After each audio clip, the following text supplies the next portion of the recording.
I will read a portion from the New Testament on which I'm going to expand on it. It is found in Luke chapter 7 from verses 36 to 47. Luke 7, 36 to 47.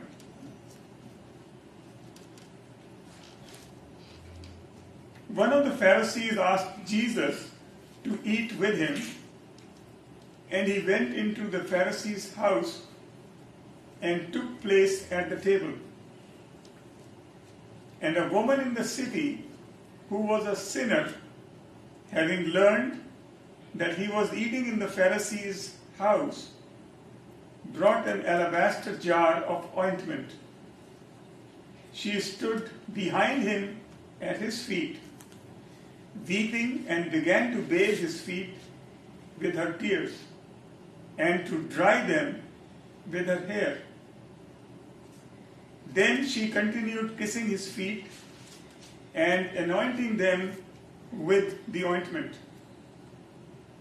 Now when the Pharisee who had invited him saw it,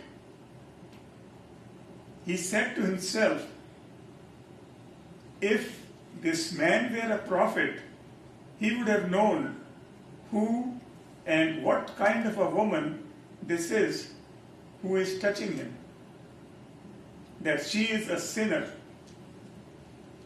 Jesus spoke up and said to him, "Simon, I have something to say to you." "Teacher," he replied, "speak." A certain creditor who had two debtors, one owed 500 denarii and the other 50.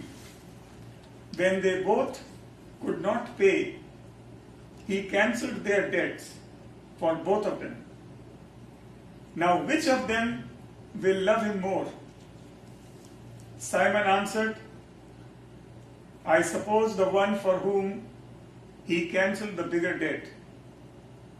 And Jesus said to him, "You have judged and answered correctly." Then, turning towards the woman, he said to Simon, "Do you see this woman? I entered your house. You gave me no water for my feet, but she bathed my feet with her tears and dried them with her hair. You gave me no kiss, but from the time I came in, she has not stopped kissing my feet. You did not anoint my head with oil, but she has anointed my feet with the fragrant ointment. Therefore I tell you, her sins, which were many, have been forgiven. Hence, she has shown great love. But the one to whom little is forgiven loves little." So, we have to expand on this thought that when sins are forgiven, if there are more sins and they are forgiven, you will feel more grateful. If there is very little, then you will feel it's okay, not too big deal. Now, Jesus was frequently a dinner guest in many stories in the Bible, especially in the New Testament. There is no record in the Bible that he ever refused a dinner invitation. Often he was a guest in the home of friends, such as the home of Martha, Mary, and Lazarus. Occasionally he was invited by his enemies, like they say in Luke. Jesus was a guest in the house of Simon, who was one of the Pharisees. His host did not seem antagonistic, nor was he very friendly. He was just neutral.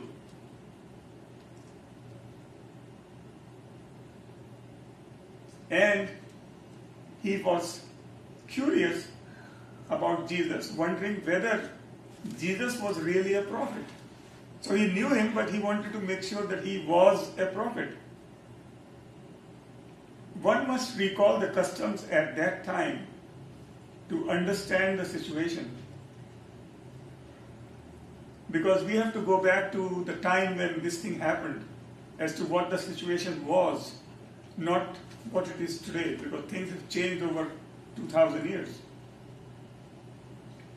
When eating meals, the guests reclined on the couches with their feet extended. It was not considered improper for people to come in from the street and stand behind the guests. The host usually provided a servant to wash their feet of the guests who came barefoot or mostly when they wore sandals. And in that area there was so much of sand and dirt, so their feet were kind of dirty and dusty. So this was a normal courtesy of that day, much as today you have in a guest house that they will take your coat and your hat and hang it up. And sometimes the host offered a guest oil to freshen up the hair or the skin, because the air was very dry there in that area. Friends were embraced or kissed. As in many cultures of this day, Simon had already been courteous, and I would say he was hardly courteous, because he did not provide water to clean his feet. He did not provide a kiss or oil for Jesus to feel refreshed. Now we compare the man who loved little, Jesus-wise, that he had very little love for Jesus. He was there just to inquire about it and feel, is he a prophet? How is he? And all that. And then compare it to the woman who loved him much. The thing is, her lot of sins were forgiven. So she was feeling very grateful to Jesus.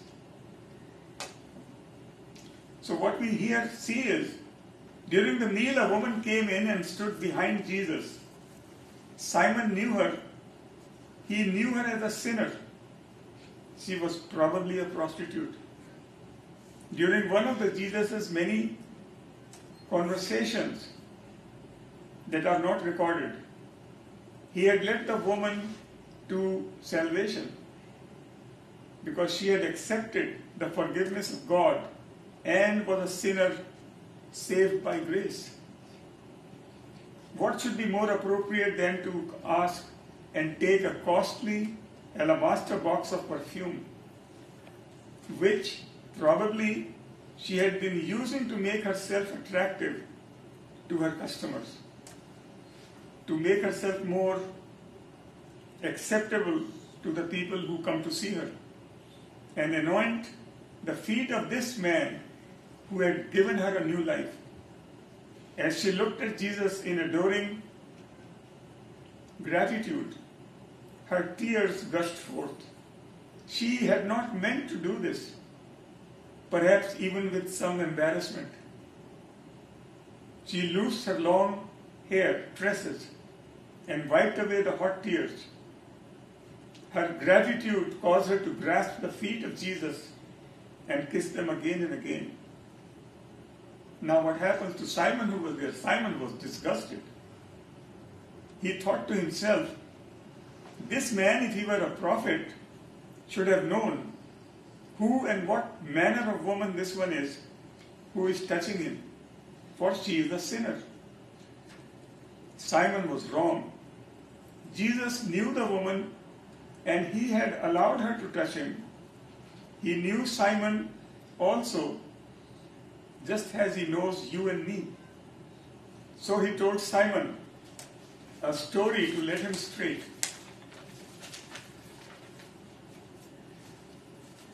Jesus told the story of a creditor who had two debtors.